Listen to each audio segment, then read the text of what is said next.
morning, Sunrisers. I'm Dr. Karen Emerson, and I have here with me Mary Parker, my technician, and this cute little Yorkie is named Peyton. In January, basically Peyton was attacked by his brother, which was a Great Pyrenees, and he was actually bitten in the face over this right eye, and what we're going to talk about is what it looked like when it presented and what we did to save the eye. The eye was bulging. It had a big laceration in it from the tooth that had basically sliced the eye. So what we talked about with the owner, we talked about, of course, removing the eye, but I said, let's try one salvage procedure where I actually went in and I put Peyton under anesthesia, and I went in and I basically cleaned the eye and I sutured the eyelid closed. And what that allowed was for no light to hit the eye. I did leave a small opening so she could put antibiotics up over the eye to try to go ahead and get it to heal faster. So we did that procedure, and I think we did that on a Friday, and Peyton presented back Monday.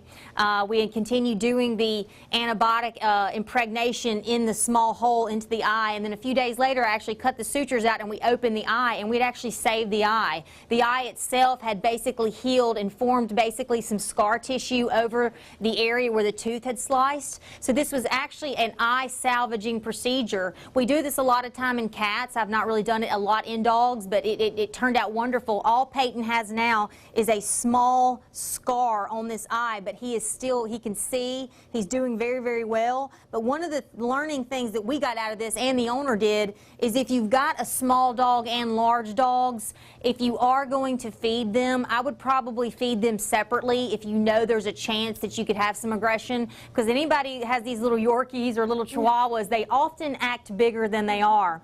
And the Great Pyrenees, you know, is a 130-pound dog, so Peyton was very fortunate to only get an eye laceration. But the most important thing is, guys, is the owner brought it in as soon as it happened. They didn't watch it. And anytime you have an eye insult, an eye injury, an eye draining fluid, bring them in immediately, because it can really, really damage the eye if it's not seen sooner. So if you have a pet at home, or you have any questions about a large pet with a small pet, any behavioral questions or issues, give us a call. I promise your pets will thank you.